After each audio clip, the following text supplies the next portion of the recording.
Well, good afternoon, everyone. I'm Susan McGuire. I'm Manager of Professional Development at ACCE, and I'm very happy to welcome you to this afternoon's webinar. This afternoon, we're going to hear from ACCE Senior Vice President Chris Mead in this webinar on 5 myths about chamber revenue and 1 legend.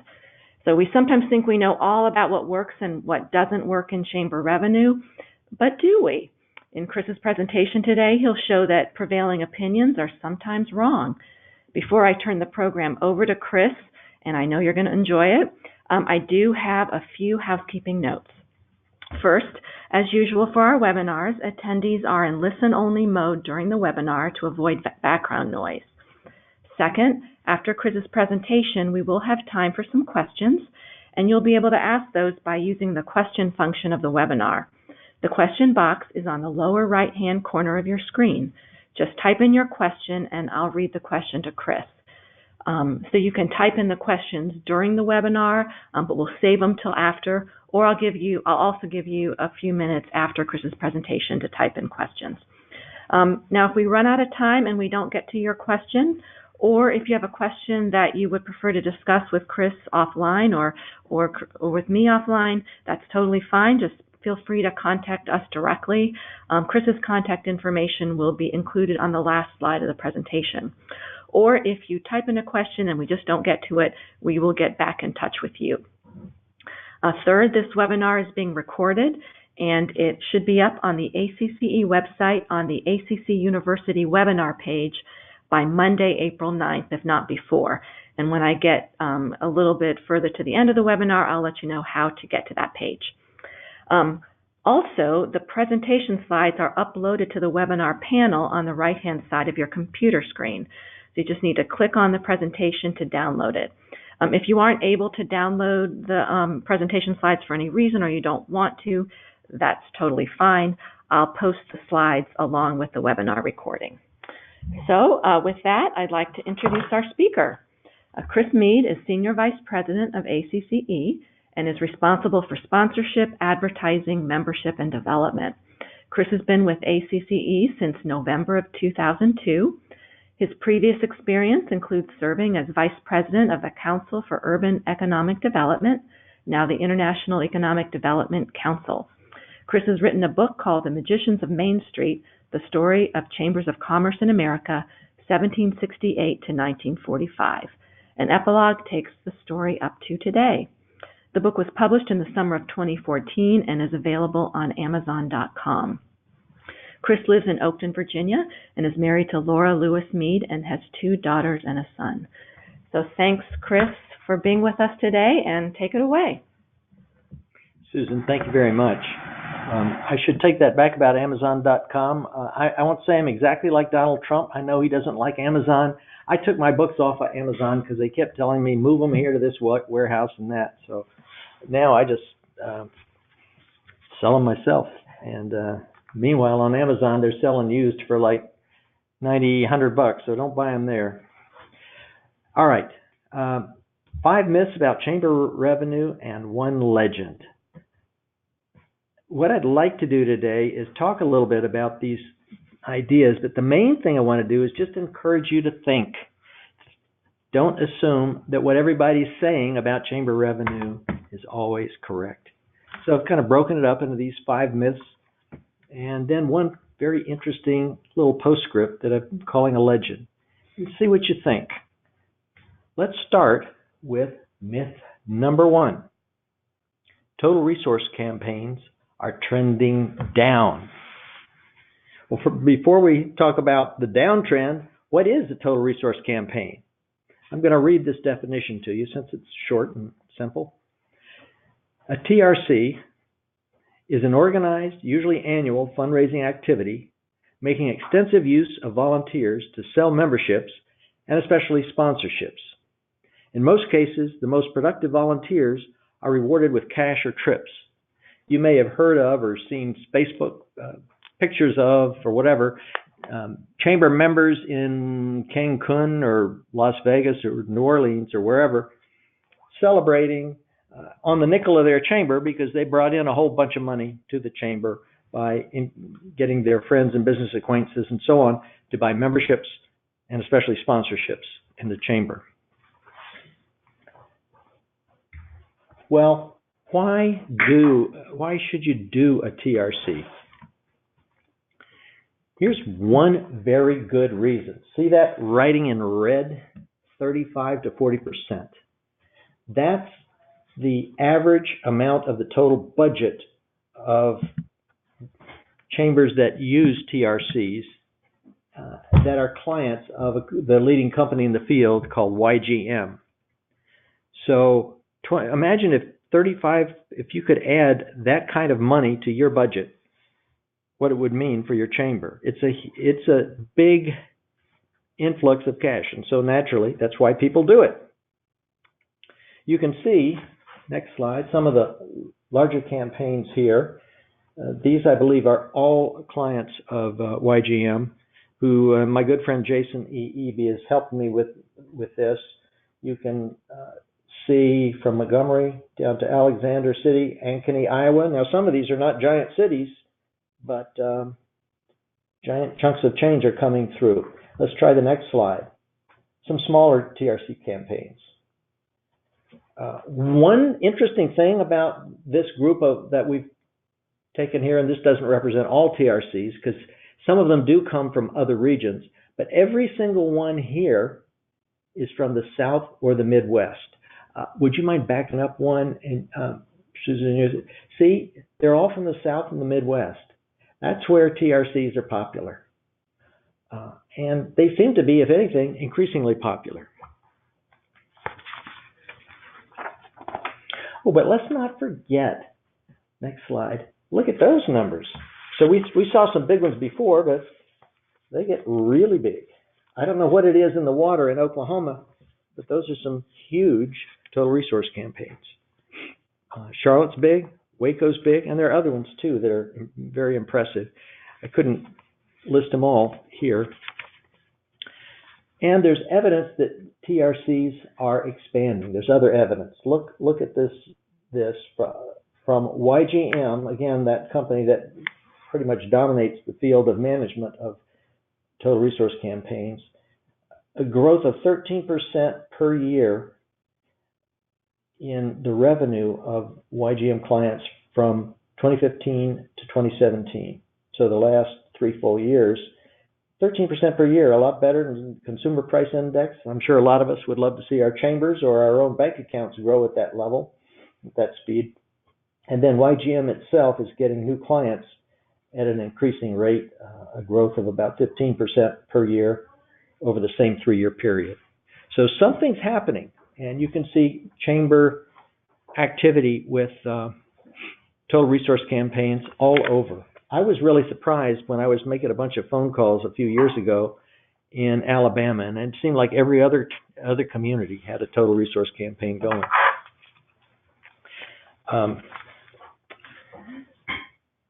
Well, so I'd say that total resource campaigns are not in decline at all. Let's take a look at myth number 2. All membership events, also called or formerly called drives, have bad renewal rates. All right, well, let's try this again. What is a membership event? And if you'll indulge me, I'm going to read the definition. A membership event is a short, often just 1 or 2 day event, well, that's redundant, featuring volunteers and someone to motivate them to enlist their friends and business acquaintances to join the chamber. In many cases, teams compete to sell memberships, usually not for financial gain, but for the fun of it. These meetings are often fun. I've seen a few, and maybe you have. I saw one at the Alexandria Chamber not long ago. We had one in D.C., at ACCE's annual convention one time. And Jimmy Cusano from Your Chamber Connection, the guy in the fancy suits, the suits that you can't miss. You'll know him when you see him if you haven't seen him before. So he's in there haranguing us, getting us all excited about why we should sell memberships in the ACCE. And he said, now one of my rules is you're not talking when I'm talking. You got that? Well, we had some very distinguished guests from the Dubai Chamber of Commerce there. And their person who's in charge of their international relations, who right now is managing about 1,000 incoming visits to Dubai every year. He was there and he started talking, and Jimmy, bless his heart, told that guy, Hassan al-Hashimi, do 3 push-ups right now. Well, Hassan looked at him, kind of big-eyed, and he did it. Those were the first push-ups he had ever done in his life. I guess they don't do push-ups in Dubai. So anyway, they're fun events, and they get people jazzed up and want to call their friends. So what? Who cares? Who cares if it's fun or crazy or whatever? But why do it, especially if a lot of people quit and last only a year? Here's why. Now, I hope you're not looking at this presentation on a cell phone. If you are, you're probably not seeing much. And it's maybe easier to see this on a bigger screen. But these are campaigns of Your Chamber Connection, the same company that includes Jimmy Cusano. And most of these are like 2-day campaigns. Can you imagine getting $500,000 in 2 or 3 days? That top campaign from San Antonio, that's by a factor of more than 2, the biggest campaign of them all. And that was fairly recent. And that's the San Antonio Chamber. Extraordinary, what the kind of money that they can bring in a very short time. There's another set on the next slide. These are smaller but still quite substantial. So these 2 slides represent some of the biggest campaigns that Your Chamber Connection and its chambers have done. Next slide. So why do chambers do these events? Cash infusion, quite substantial. Sometimes it's life-sustaining for chambers. Member infusion, a whole bunch of them. They get to educate members in the public on what the chamber is and does. Because let's say you've got 150 volunteers in the room, or maybe 75 on 2 different occasions because you can't fit them all in or whatever. You got a whole bunch of your members that you are telling what the chamber does, why it's important. Then they have to tell their friends what the chamber does and why it's important. So they are being educated themselves. The members are getting more locked into what the chamber does. This, at least, is what I'm told, and I have no reason to believe that our members are wrong when they say that. Still, for all that, is it worth doing all this if everybody quits after the first year? Maybe it's not worth it. But, in fact, every chamber does retain members from these I'm saying drives is not the best word. Let's call them events. And then there are retention champions.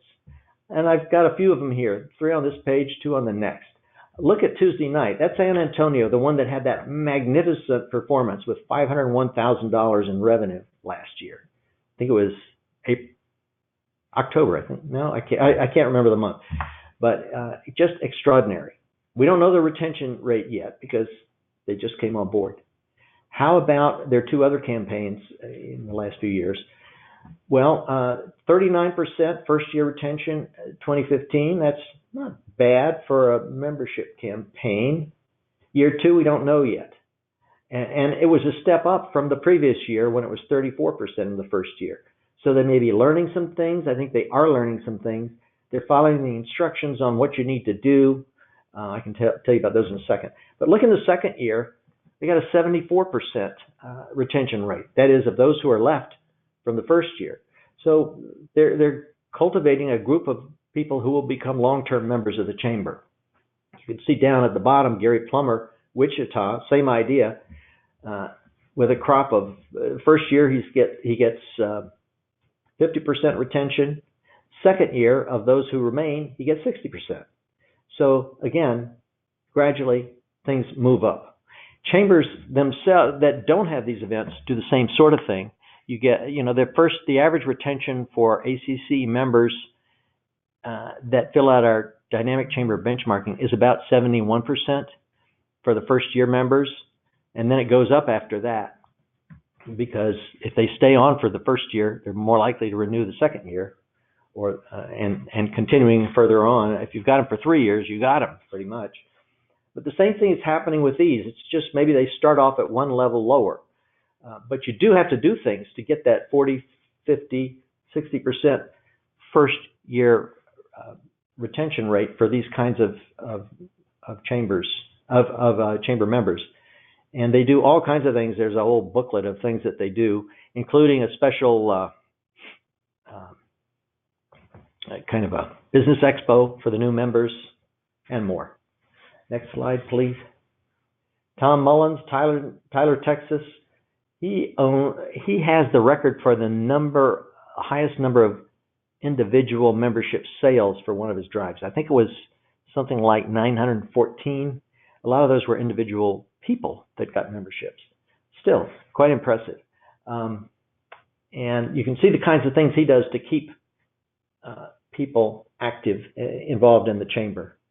Oh, one thing, we don't need to go back for this, but Tuesday night from San Antonio mentioned is that her chamber software gives a report of how many times you got unique hits or unique views on your website because of the chamber. And she said nobody gets fewer than 100 of those. And I'm thinking, well, shoot, if I'm a small business person and I get 150, the chamber proves to me that I got 150 unique views on my site because of the chamber membership, I might be a little nervous about stopping my membership, thinking that one of those 150 hits could have been business for me. And I like what David May in Fort Collins did. This is not a membership event per se. His is a total resource campaign, but it does include selling memberships. And how does he keep people on in year 2? He motivates his volunteers they get special benefits if they can keep the person on for the second year. So, if you get to go to Cancun, if you have a few of your members stick around, you'll probably try to get those members to stick around. So anyway, I'd argue that it's a lot, the idea that chambers membership events have bad renewal rates is not correct. It can be correct in some cases, but not in all. I wouldn't stereotype these. All right. Affinity programs are dead. Well, that's kind of negative, isn't it? Let's, first of all, define them. An affinity program is a marketing offer based on the cohesiveness or loyalty within a group. Members of a group receive a product or service, usually at a reduced price, while their organization customarily obtains some fee for making the opportunity available and marketing it to members. All right, fair enough. Many of you have affinity programs of your own, Office Depot or over other products or services, or you know of chambers that do have those products. So are affinities really dead? Well, there are maybe some signs of life. Let's call it sales from the crypt. Let's meet Lazarus. Adrena Patterson, Affinity Management Group from North Myrtle Beach, South Carolina. Her client chambers receive on average, and this stunned me when I heard this number, and I don't think she's making it up. I think this is, I have reason to believe when she says something, it's correct. 5 to 10 times the affinity revenue that they got before AMG arrived. There's something about managing affinities that makes a difference. And in fact, whether or not it's AMG, there's another statistic that any managed affinity program outperforms an unmanaged program by around 3 times. Doesn't have to, whether it's AMG or whoever's managing it, or the chamber itself. Notice that for the managed program, that includes CEO involvement of at least 30 minutes per month. So this can't just be something left out at sea. And it can't be an unmanaged program, which you can immediately recognize, slap on the logo, fire away. How many of you have ever run into an affinity program like that? Well, that's not going to work too well. So most chambers really aren't getting the affinity program. They could, but it doesn't mean it's not out there. And one of the reasons it's out there is that businesses want it. This is a slide based on a survey of the Chamber of Commerce of West Alabama. That's Jim Page's chamber, Donnie. It's in Tuscaloosa. So These are some of the things that the members wanted, and you can see the most popular item on it was office supplies, and then there are these other items there. Now, most of these are connected with. They're not so much. Well, there's not health insurance. They're not. This doesn't include all affinity programs, but it just gives you an idea that for this particular category of business solutions, there's plenty of demand from chamber members. About 50% of the people surveyed responded here, so there's a very high confidence that this reflects more or less what members of that chamber are interested in. Next slide. Profitability. This is something people don't think about that much. Affinity programs make more money per hour of time invested. Remember earlier when I said that the CEO needs to spend at least 30 minutes a month? Well, that's not much time. So it doesn't necessarily take a lot of time to get these things going and make them work. It does take time and does take attention, but you get well paid for it. Our members often, Metro chambers have reported that the margins for events, which we all spend so much time on, selling things, finding what kind of food we have, all that sort of stuff, 10 to 30% margins on those. Well, that's nice, but the revenue for affinity programs per hour is better in most cases. See, you can see the bottom item there, $400 to $2,500 in revenue per person hour. I think that's an expression. Man hour seems kind of out of date, so I put a person hour there. Next slide. Now this is I wish this were a live slide, meaning that we could put in different numbers and then see how it all comes together, but I don't think we can do that. It is possible to get a copy of this. I know Adrena at Affinity Management Group has it, and I think she may have said it came from, somebody showed it at Institute one time, but you fill in the variables and you can see how much revenue you're getting per staff person hour, and that could be very useful. I see Susan, who runs our events conference, writing some notes right now, so maybe we can get hold of that. So I'd say for these kinds of reasons, there's life in affinities, businesses want them, and they're profitable. So why not? Why say they're dead? Certainly not all of them. Myth number 4, and this continues on the affinity vein, as you'll see. Obama killed chamber health care, and it's never coming back. There's a lot of death in this presentation. I'm sorry about that. Anyway, let's think about that. He killed healthcare, and it's never coming back. That's really sounds negative, but let's go with it and see. I think we can say the reports of healthcare's death have been greatly exaggerated, to paraphrase Mark Twain. South Carolina. How about these numbers from South Carolina? 3 chambers in South Carolina annually receive nearly $1 million in healthcare revenue combined. That's just 3 chambers in South Carolina. Does that sound like healthcare is dead? I don't think so. And then look below. You can see that in fact, their revenue has been increasing, especially in between 2014 and 2016. But there's in none of these years, including this current year, has it gone down. So I don't think we can say that this is a dead field yet, at least in South Carolina. Next slide. What about the other 49 states in the District of Columbia? AMG, which is Adrena Patterson's company, has clients all over the country. And so she is, on average, she's seen her health insurance revenue, or her chamber's health insurance revenue increase and not decrease.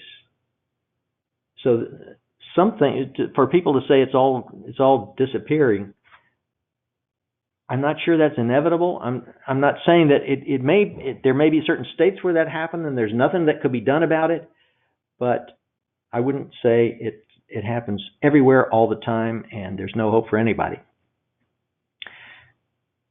70 to 85% of chamber members want help with their health insurance, so the demand is there. And even under restrictions against group discounts, which I know there are in some states, chambers can still offer value. If the mighty Blue Cross Blue Shield will not budge, why not offer an RFP and let other companies come in to bid? They will. Other options: partner with insurance agents, supplemental programs, wellness programs, and the last one I think is important: unique programs, things that don't get caught up in these regulations, such as high-end programs where there aren't as many restrictions on group discounts because it's a high-end program and it doesn't victimize certain types, coverage of the left foot and the right foot. Well, I'm sorry, I had to throw that in there. So there are some opportunities to create, even in today's environment, to create interesting programs in healthcare. Next item: healthcare and chamber financial health. Interesting statistic here. Affinity programs without healthcare are a little like a fish without a bicycle. That's an expression from my youth. I don't know if any of you have heard that one. It's really, I think, what is it? A woman without a man is like a fish without a bicycle. But in this case, without healthcare, it's hard to create a strong affinity program mix. Not impossible, though. You can see, let's pretend you got a $500 member and you add affinity programs, but not healthcare. Then on average, you're going to get an extra $246 for that person's membership. So instead of $500, it becomes $746. Well, that's not bad.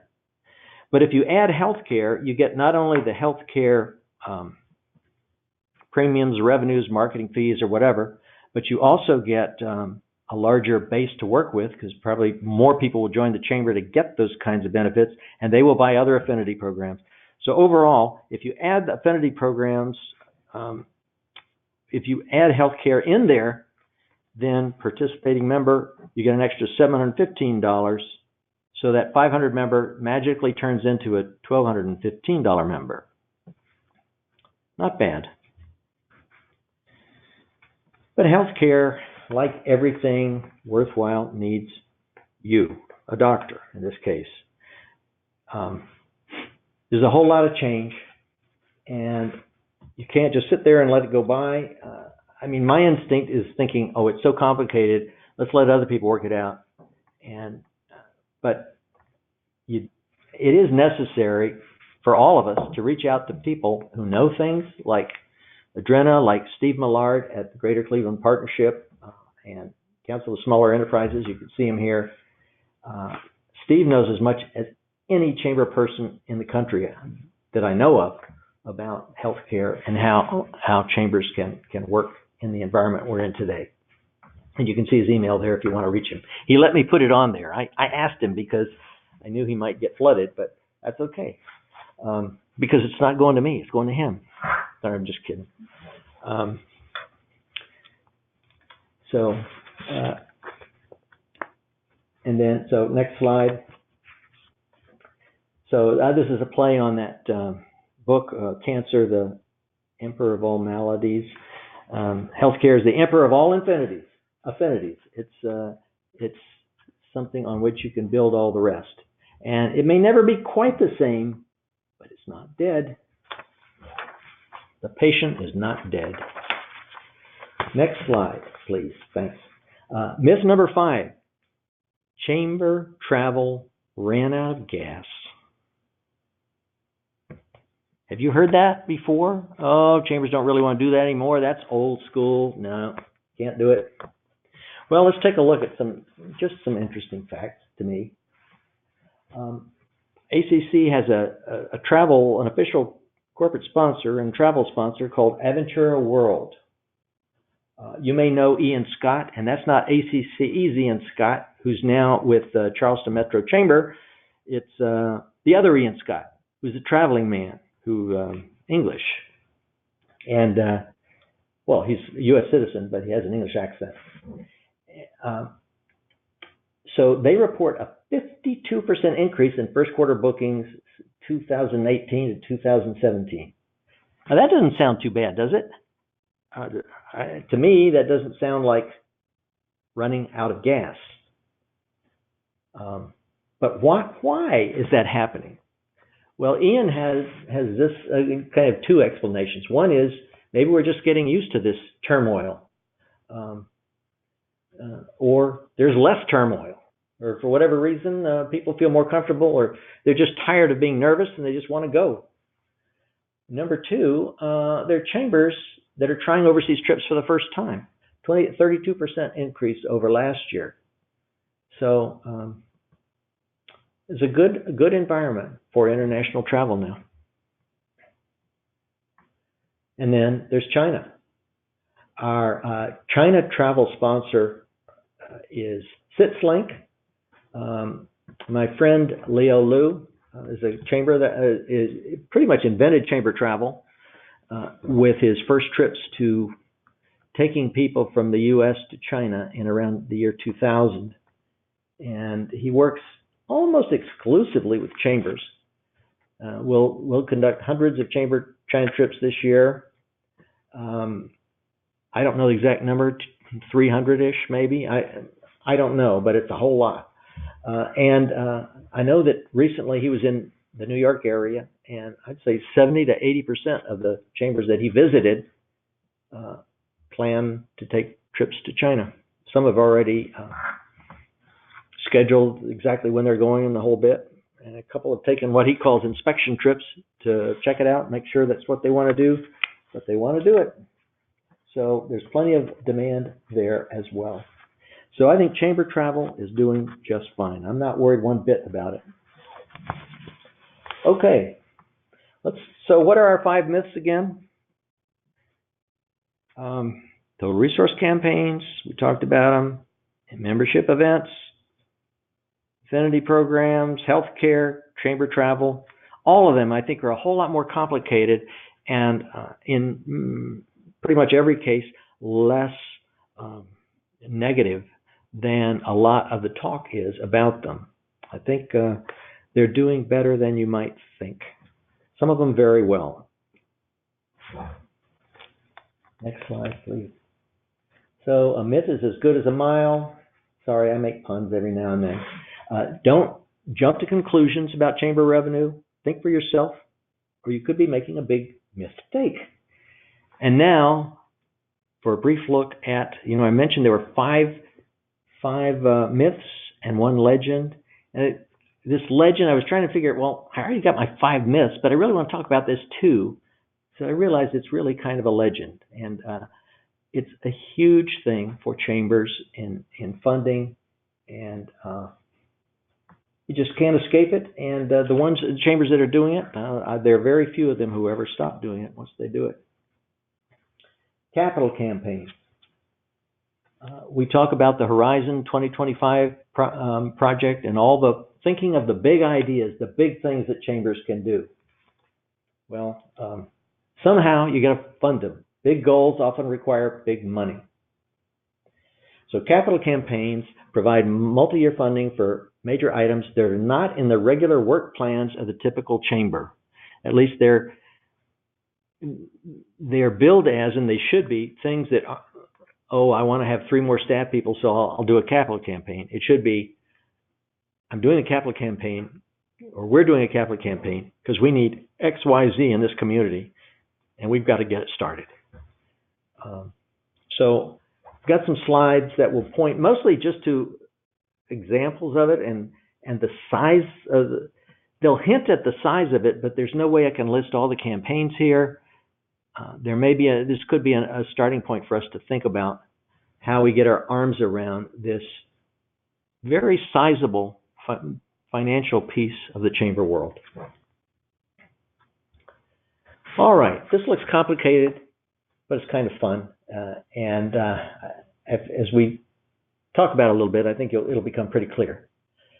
Leading chamber capital campaigns. These are ones that, if you look at that middle column, it's how much money do these chambers spend per year out of the money they raise. So that's an easy way to compare them. If you look there, you can see that Atlanta, down at the bottom, Metro Atlanta Chamber, $8.5 million a year in its program. Pretty extraordinary. That's a lot. On the right-hand column is whether these are 3, 4, or 5-year programs. That seems to be all we have here. We don't have any 3.5-year programs or 4 3/4 or 6-year programs for that matter. And then the total amounts on the left. An easy one, you can see it mathematically. Just if you take the Charleston Metro Chamber, the second one, raises $3 million total. It's a 3-year campaign, so that pretty obviously is going to be $1 million a year that will be used from that campaign. There are a lot of interesting ones here.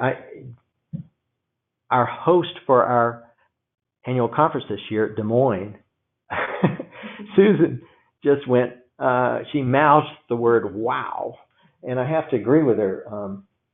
$34.5 million, which is $6.5 million a year for a 5-year campaign. That's extraordinary, particularly when you think that the community has a population, as I recall, of something on the order of 630,000 in the metro area.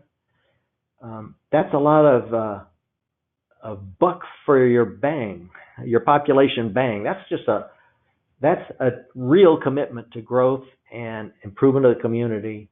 It's a corporate culture that is incredibly supportive, and wow, just extremely impressive. But there are a whole lot of other interesting things there. You can just look around, kind of compare. The Greater Omaha Chamber has a very ambitious program, and so on.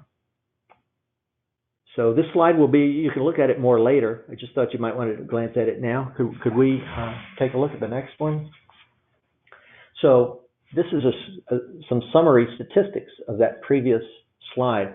Look at the amount they're raising total. It was 14 chambers. If you add up that left-hand column that they had, it's $214.2 million.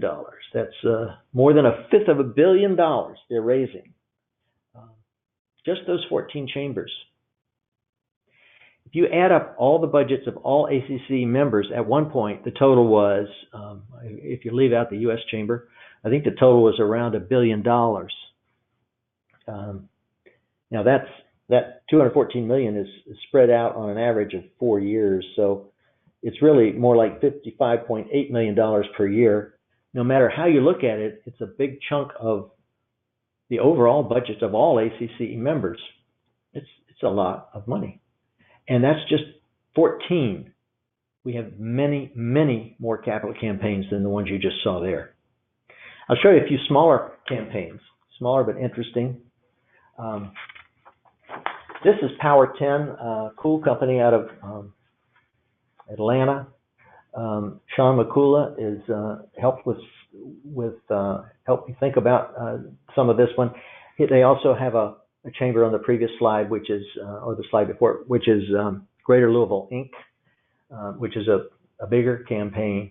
But these are some great chambers and some great capital campaigns, and fitting for the size of these communities. In fact, Bedford, Virginia, not a huge community. That's a lot of money for that chamber.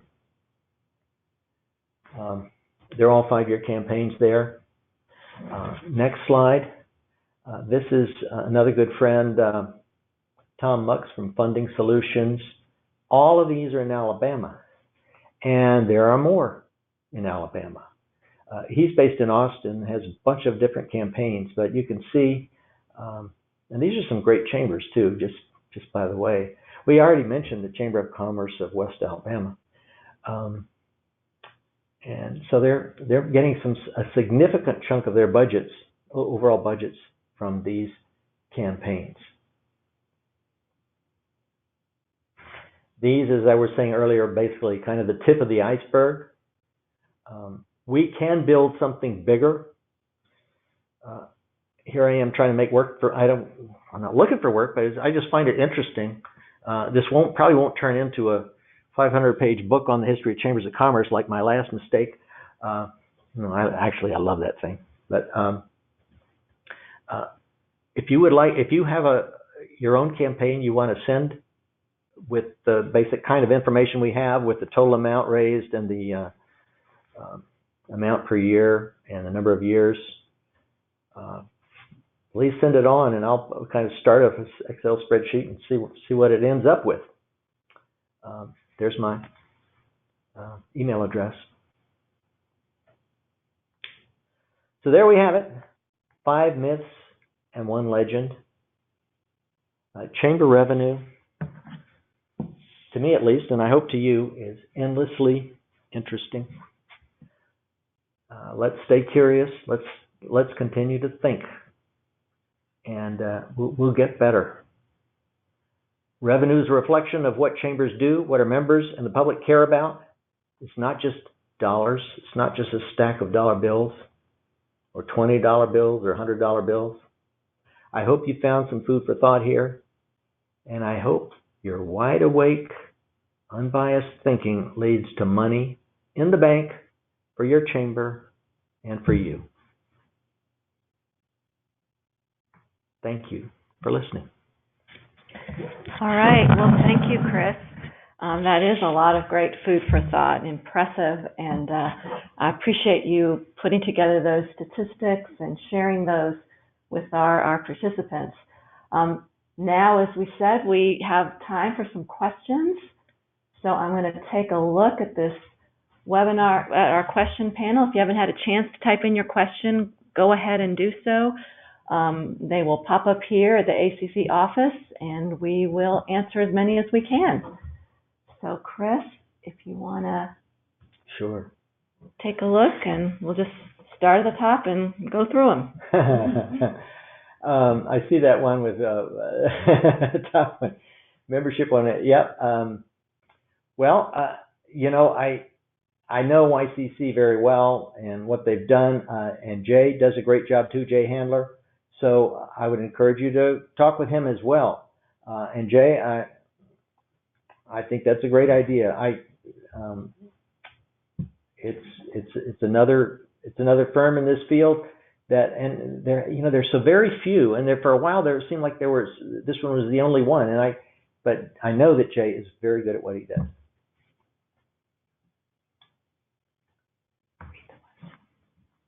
Is a total resource campaign only successful for a large city chamber? It seems like most of the chambers listed are larger. No, actually, there are a bunch of, it depends on what you mean by large, but there are an awful lot of chambers. And again, I remember from my phone calls when I was calling a bunch of chambers in Alabama, a lot of them were not very big, although some of them got bigger when they started doing these campaigns, these total resource campaigns.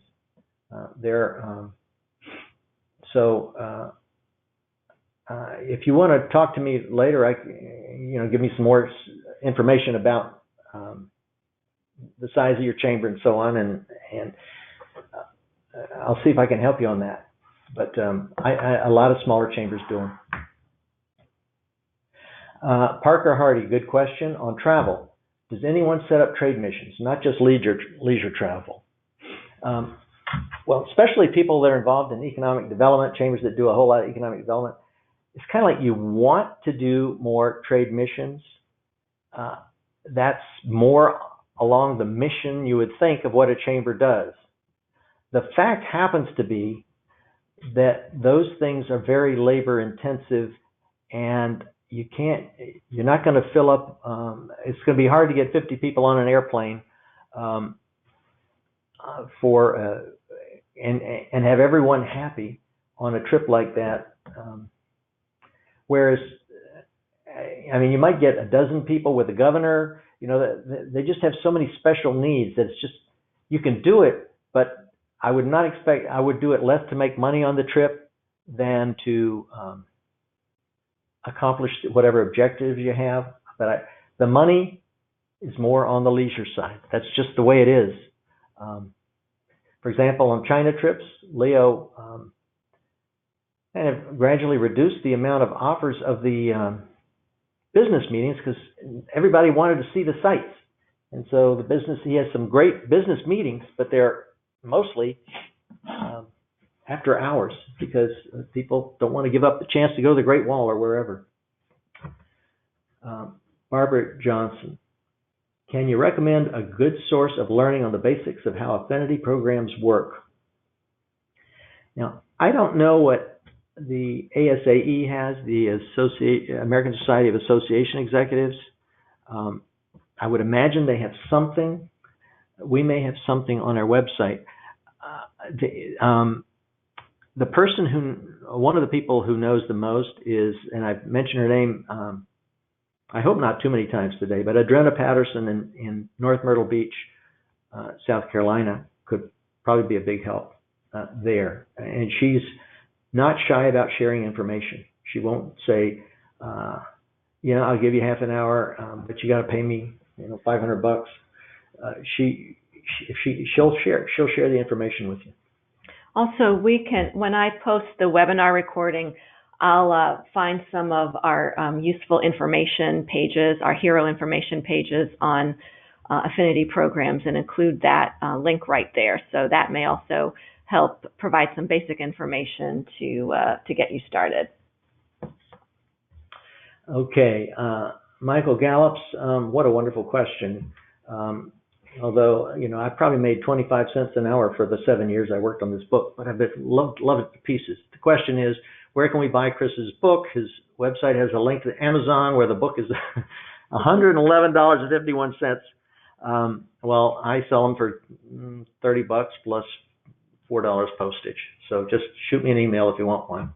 And this is a personal thing. I didn't want to make it an ACCE book because I want to be able to say whatever I wanted, and there's some things in there that are not wonderful about things chambers have done. Fortunately, everyone who did them is dead, so I'm okay because the book ends in 1945.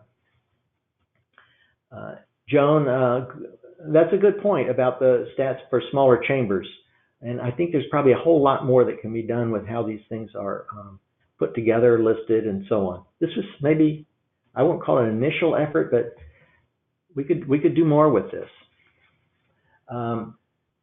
Next question from Sarah Jacob Meyer Pinkham. Oh, she's left the call. So maybe we can reach out to her separately. But let's for the people who are still here, let's see if we can catch them first. Matt Hunter. Whenever we try to bring in an external company to sell any service, I get complaints from the members that can provide the same or similar service. Isn't that the ultimate block to affinity programs? And they don't even necessarily, the members may not even have the service that you're talking about. They may just think they do. It's like they will say, hey, that company is not a member, and I do it, even though they may not. But it can be a problem. And so a lot of people, like I know Lou from FitzLink, he's a member of hundreds of chambers. So he can say he's a member too. Okay, Janet Carr. What is the average percentage cost of sale for TRCs and short-term membership campaigns? A good question. I'm scared that whatever number I give you, I'm afraid will be the wrong one. It's a good deal less than 50%, and it's more than 20%. And I'm just going to ask you to call those companies directly. That would be, for example, Jay Handler and then your Chamber Connection people, Lorraine Deachman. And for TRCs, the only company I know of and there are probably a couple other out there, but I don't see them, they don't exhibit or whatever. So, and that's Jason E. Eby of YGM. I think you just If you Google EBEY, and then YGM, he'll show up. Or you can just call me if you can't find him. And this is from Chuck Stennett. Among those chambers that ran big capital campaigns, do you know how many of the campaigns were oriented around funding economic development programs versus funding chamber support? In theory, they should all be about funding something other than chamber support. I mean, what they say is, your investors in these programs want something to be excited about, and they don't get excited about how good your desk looks, unless it's maybe a whole chamber building, and even then, there's not as much. Some of that goes on, but it's mostly about, gosh, there's trouble in River City. Our kids can't read, and we got to fix it. If we don't get more business here, so it's that kind of either economic development or workforce development, big community things. That's what gets them excited, and suddenly there's an extra zero in what they give the chamber in terms of dollars. I hope that helps. Joyce Waugh. Joyce, good to see you there. What's the primary use of the capital campaigns highlighted? Building for the chamber, some other community business effort, just curious. Joyce, good question. I sort of alluded to it in my last thing. It's workforce development is really hot almost everywhere, and until the unemployment rate starts going up, until there are more workers available, that's going to be a huge issue. How can we squeeze out more workers from this tight economy and also have more fair economy with more people getting the education and skills that they need? So those kinds of big community things are, and also, the old-fashioned meat and potatoes. Let's go get Amazon's new headquarters. Although that's only going to be one. There's only going to be one winner in that game. But those kinds of things are the main thing, I would say, that they fund.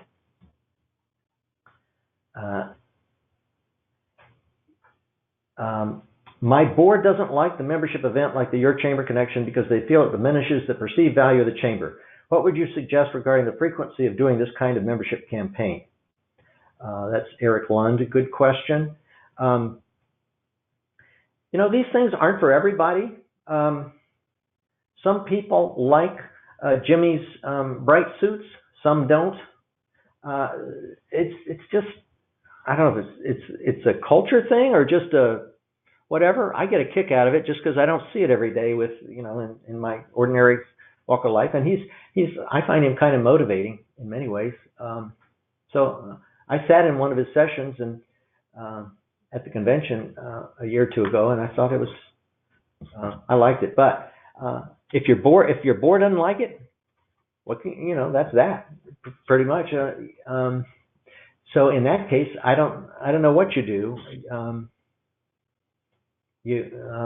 There's you could talk to Jay, you could see about doing something yourself, or just these membership events are not mandatory. There's not enough of Jimmy to go around. He can't do 100 of these a year. He could do, there's some limit to him, and he's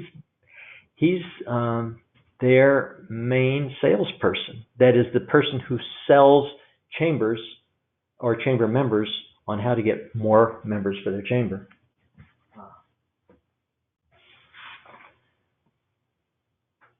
Okay, here's Jay Handler. Jay, thanks for the information. Not sure you want to mention it, but we do 33 to 38% of generated revenue, depending upon how much follow-up work the chamber wants after the campaign. Okay, that's Jay, I appreciate that. So that gives you a feel for that other question about how much of the money goes to the provider of these kinds of campaigns. One thing to remember about campaigns is whatever they charge is for just the people who, at least, I don't know, Jay, how it works with you, but I know for YCC, after the campaign is over, let's say in the middle of the third day or whatever it is, or second day, any other memberships that come in don't count. They don't take money from that. And at renewal time, the money's all the chambers. So, the future stream of revenue is 100% the chambers.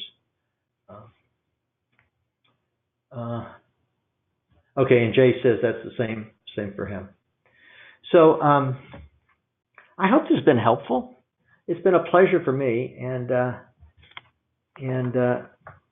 I wish you all the very best in raising the revenues at your chambers.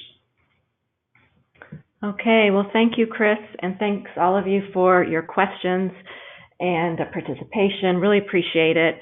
Just a reminder that we did record the webinar, and I'll post the recording along with a copy of the presentation on our ACCE webinar page by Monday the 9th. You'll find it by clicking on professional development on our website, www.acce.org, hovering over ACCE University Online, and then clicking on webinars. So you'll find a whole list of webinars that we've done over the past several years, and at the top will be this webinar. Just click on the thumbnail and see the recording. I'll also include some hero information pages on some of the items that Chris has discussed, including affinity programs, total resource campaigns, and membership drives. So that'll give you a little more of a place to start in doing your own research. And as Chris indicated, you're welcome to call or email him to chat further, to dive into any of the numbers or statistics that he's presented. Our next ACCE University webinar is going to be on Thursday, April 19th at 2 p.m. It's going to feature Sandra Wilson of the Paducah Area Chamber of Commerce in another one of our presentations on 2017 Chamber of the Year award winners. It's a great story that she'll have to tell. When the Department of Energy announced the closure of one of the Paducah area's largest and longest standing employers, the Paducah Chamber moved swiftly to respond.